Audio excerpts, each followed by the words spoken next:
Hallelujah. Praise the Lord. Thank you, Jesus. We love you, Jesus. ଆସନ୍ତୁ ଭାଇ ଭଉଣୀମାନେ ଆଜି ଏହି ବୁଧବାରରେ ଷଷ୍ଠବିଂଶ ସପ୍ତାହର ବୁଧବାରରେ ଆମେମାନେ ଅଧ୍ୟୟନ କରିବା ସାଧୁ ଲୁକ୍ ଲିଖିତ ସୁସମାଚାର ଅଧ୍ୟାୟ 9 ପଦ ସଂଖ୍ୟା 57ରୁ 62 ଯାଏ। ଆପଣ ଯେଉଁଠାକୁ ଯିବେ ମୁଁ ସେଠାକୁ ଆପଣଙ୍କୁ ଅନୁସରଣ କରିବି। ଯାଉ ଯାଉ ବାଟରେ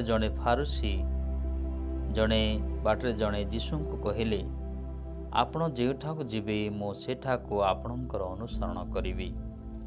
ଯୀଶୁ ତାହାଙ୍କୁ କହିଲେ, ଶୃଗାଳର ଗର୍ତ୍ତ ଅଛି, ଆକାଶର ପକ୍ଷୀଗୁଡ଼ିକର ନୀଡ଼ ଅଛି, କିନ୍ତୁ ମନୁଷ୍ୟପୁତ୍ରଙ୍କର ମୁଣ୍ଡ ଗୁଞ୍ଜିବା ପାଇଁ ସ୍ଥାନ ନାହିଁ। ଆଉ ଜଣକୁ ସେ କହିଲେ, ମୋର ଅନୁସରଣ କର। ଲୋକଟି କହିଲା, ପ୍ରଭୁ ଅନୁମତି ଦିଅନ୍ତୁ, ପ୍ରଥମେ ମୁଁ ମୋର ପିତାଙ୍କର କବର ଦେଇ ଆସେ। ଯୀଶୁ ଉତ୍ତର କଲେ, ମୃତ୍ୟୁମାନେ ହିଁ ମୃତ୍ୟୁଙ୍କୁ ସତ୍କାର କରନ୍ତୁ, କିନ୍ତୁ ତୁମେମାନେ ଈଶ୍ୱରଙ୍କର ରାଜ୍ୟର ସୁସମାଚାର ପ୍ରଚାରକ। ଆଉ ଜଣେ ତାହାଙ୍କୁ କହିଲେ, ପ୍ରଭୁ ମୁଁ ଆପଣଙ୍କର ସଙ୍ଗ ଗ୍ରହଣ କରିବି। ଘରେ ସମସ୍ତଙ୍କଠାରୁ ବିଦାୟ ନେଇ ଆସିବାକୁ ଅନୁମତି ଦିଅନ୍ତୁ। ଯୀଶୁ ଉତ୍ତର କଲେ, ଯେ ଲଙ୍ଗଳ ଧରି ପଛକୁ ଚାହେଁ ସେ ଈଶ୍ୱରଙ୍କର ରାଜ୍ୟରେ ଉପଯୁକ୍ତ ହୋଇପାରିବ ନାହିଁ।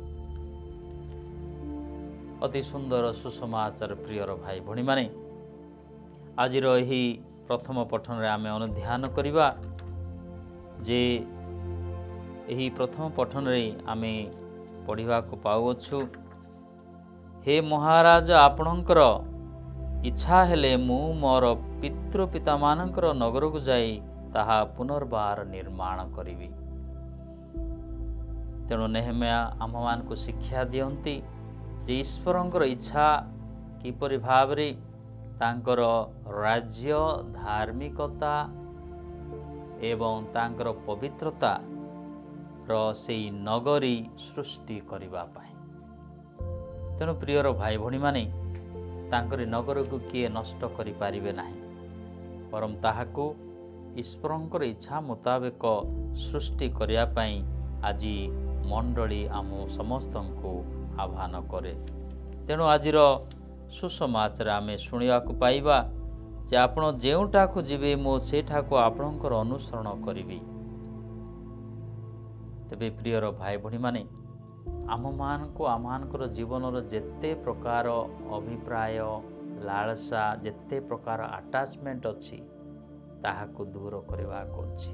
ଆଜି ଅକ୍ଟୋବର ମାସ 1 ତାରିଖ ଆମେମାନେ ଅତି ଉତ୍କୃଷ୍ଟ ମହାନ ସାଧ୍ୱୀଙ୍କର ପର୍ବ ପାଳନ କରୁଛୁ।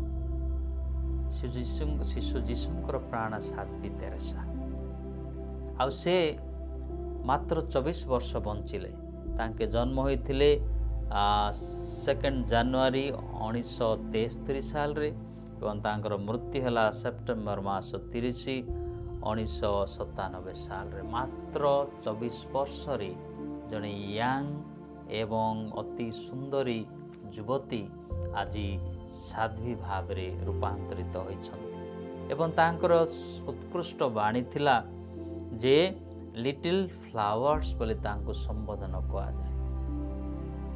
ତେଣୁ ଏହି ସାଧ୍ୱୀ ସେହି ଫୁଲ ସଦୃଶ୍ୟ ନିଜକୁ ପବିତ୍ର, ନିର୍ମଳ, ନିଷ୍କଳଙ୍କ, ନିଷ୍ପାପ ରଖିଲେ ଏବଂ ଈଶ୍ୱରଙ୍କର ସେବା ପାଇଁ ସବୁକିଛି ତ୍ୟାଗ କଲେ ଏବଂ ସ୍ୱଳ୍ପ ବୟସରୁ ହିଁ ସେ ସେବାଭଗ୍ନୀ ହେବା ପାଇଁ ଇଚ୍ଛା ପ୍ରକାଶ କଲେ। ତେଣୁ ଆମମାନଙ୍କୁ ଯଦି ଶ୍ରେଷ୍ଠ ହେବାକୁ ହେଲେ ପ୍ରିୟର ଭାଇ ଭଉଣୀମାନେ, ଯୀଶୁ ଉତ୍ତର କଲେ, ଯେ ଲଙ୍ଗଳ ଧରି ପଛକୁ ଚାହେଁ ସେ ଈଶ୍ୱରଙ୍କର ରାଜ୍ୟରେ ଉପଯୁକ୍ତ ହେବ ନାହିଁ। ତେଣୁ ଆଜି ଏହି ସୁସମାଚାର ଆମକୁ ଶିକ୍ଷା ଦିଏ ଯେ ଶୃଗାଳର ଗର୍ତ୍ତ ଅଛି, ଆକାଶର ପକ୍ଷୀ ଗୁଡ଼ିକର ନୀଡ଼ ଅଛି, କିନ୍ତୁ ମନୁଷ୍ୟ ପୁତ୍ରଙ୍କର ମୁଣ୍ଡ ଗୁଞ୍ଜିବା ପାଇଁ ସ୍ଥାନ ନାହିଁ। Very very difficult to enter into the kingdom of god. କ'ଣ ପାଇଁ? କାରଣ ଆମେମାନେ ଗୃହ ନିର୍ମାଣ କରିବା ବଦଳରେ, ମଣ୍ଡଳୀ ନିର୍ମାଣ କରିବା ବଦଳରେ, ସମ୍ପର୍କ ନିର୍ମାଣ କରିବା ବଦଳରେ ଆମର ଚତୁର, ଆମର ସେଇ କୃପଣତା ଏବଂ ଆମମାନଙ୍କର ନୀତିନିଷ୍ଠ ଜୀବନ ଏତେ ଖରାପ ଯେ ଆମେ ସବୁବେଳେ ଭାଙ୍ଗିବା ପାଇଁ ନଷ୍ଟ କରିଥାଉ। ଈଶ୍ୱରଙ୍କର ଯୋଜନା ମୁତାବିକ ଆମେମାନେ କାର୍ଯ୍ୟ ସମ୍ପାଦନ କରିନଥାଉ। ତେଣୁକରି ଈଶ୍ୱର କହନ୍ତି ଯେ ଶୃଗାଳର ଗର୍ତ୍ତ ଅଛି ଲୁଚି ରହିବା ପାଇଁ, ଆକାଶର ପକ୍ଷୀଗୁଡ଼ିକର ନୀଡ଼ ଅଛି, କିନ୍ତୁ ମନୁଷ୍ୟ ପୁତ୍ରର ମୁଣ୍ଡ ଗୁଞ୍ଜିବା ପାଇଁ ସ୍ଥାନ ନାହିଁ। ସେ ଆଉ ଜଣେ କହିଲେ, ମୋର ଅନୁସରଣ କର। ଲୋକଟି କହିଲା, ପ୍ରଭୁ ଅନୁମତି ଦିଅନ୍ତୁ, ପ୍ରଥମେ ମୁଁ ଯାଇ ମୋର ପିତାଙ୍କର କବର ଦେଇ ଆସେ।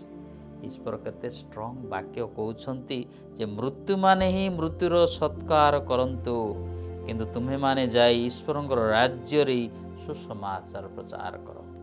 ଆଉ ଜଣେ କହୁଛି, ପ୍ରଭୁ ମୋତେ ଅନୁମତି ଦିଅ ଯେ ମୁଁ ସଙ୍ଗ ଗ୍ରହଣ କରିବି, ଘରେ ସମସ୍ତଙ୍କୁ ବିଦାୟ ନେଇ ଆସିବାକୁ ଅନୁମତି ଦିଅନ୍ତୁ। ଯୀଶୁ ଉତ୍ତର ଦେଲେ, ଯେ ଲଙ୍ଗଳ ଧରି ପଛକୁ ଚାହେଁ ସେ ଈଶ୍ୱରଙ୍କର ରାଜ୍ୟରେ କେବେ ହେଲେ ପ୍ରବେଶ କରିପାରିବ ନାହିଁ।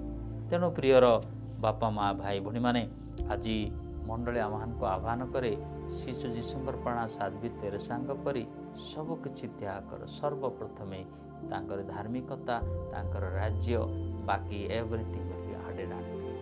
ଆଉ ଏଇ ସାଧ୍ୱୀ ତେରେସା ଆମ ସମସ୍ତଙ୍କୁ ସେଇ ଚେତାବନୀ ଦିଅନ୍ତି ଯେ ସବୁ ଜୀବନରେ ସର୍ବୋତ୍କୃଷ୍ଟ ପନ୍ଥା ହେଉଛି ଈଶ୍ୱରଙ୍କୁ ଅନୁସରଣ କରିବା ଏବଂ ତାଙ୍କର ବାକ୍ୟ ଅନୁସାରେ ଜୀବନଯାପନ କରିବା। ଏ ଅକ୍ଟୋବର ମାସ ସାରା କୁମାରୀ ମାରିଆଙ୍କୁ ଆମେ ସ୍ମରଣ କରୁଛୁ। କୁମାରୀ ମାରିଆ ତାଙ୍କର ଜୀବନରେ ସବୁକିଛି ତ୍ୟାଗ କରି ସେ ଜନ୍ମ ହେଲା ପରେ ପରେ କେତେ ବର୍ଷ ପରେ ମନ୍ଦିରରେ 12 ବର୍ଷ କାଳ ରହିଲେ। ଶିକ୍ଷା, ଦୀକ୍ଷା, ପବିତ୍ରତା, ଧାର୍ମିକତା ସବୁରେ ସେ ବଢ଼ିଲେ, ପରିପକ୍ୱତା ଲାଭ କଲେ। ଆଜିକାଲିର ଯୁବପିଢ଼ି, ଯୁବତୀମାନେ ଆମେ ଛୋଟରୁ ହେଉ ହିଁ ଏହି ଜାଗତିକ ଚିନ୍ତାରେ ତଥା ବିଭିନ୍ନ ପ୍ରକାର ମନୋରଞ୍ଜନ କାର୍ଯ୍ୟକ୍ରମରେ ଏତେ ପରିମାଣରେ ମାତି ଯାଉଅଛୁ ଯେ ଈଶ୍ୱରଙ୍କର ଧାର୍ମିକତା, ତାଙ୍କର ରାଜ୍ୟ, ତାଙ୍କର ବାକ୍ୟକୁ ଆମେମାନେ ମନାନ୍ତର ବା ଅଣଦେଖା କରୁଛୁ। ତେଣୁ ପ୍ରିୟର ଭାଇ ଭଉଣୀମାନେ, ଏହି ସାଧ୍ୱୀ ଆମ ସମସ୍ତଙ୍କର ଏକ ପ୍ରେରଣାଦାୟକ। ସେମାନଙ୍କୁ ସେଇ ଚେତାବନୀ ଦିଅନ୍ତି ଯେ ଜୀବନର ଯେତେ ପ୍ରକାର ଆଟାଚମେଣ୍ଟ ଅଛି, ଯେତେ ପ୍ରକାର ଆସ୍ଥା ଅଛି, ଯେତେ ପ୍ରକାର ତୁମର ସେଇ ଜିନିଷ ପ୍ରତି ଲୋଭ ଅଛି, ତାହାକୁ ତ୍ୟାଗ କର। ଯଦି ପବିତ୍ର, ନିର୍ମଳ, ନିଷ୍କଳଙ୍କ ଏବଂ ଅତି ଉତ୍କୃଷ୍ଟ ଜିନିଷ ପାଇବାକୁ ହେଲେ ଏ ନିକୃଷ୍ଟ, ଯାହାକି ସ୍ୱଳ୍ପ ସମୟ ପାଇଁ, ଟିକେ ସମୟ ପାଇଁ ଆନନ୍ଦ ଦେଇଥାଏ, ତାହାକୁ ତ୍ୟାଗ କରିବାକୁ ଅଛି।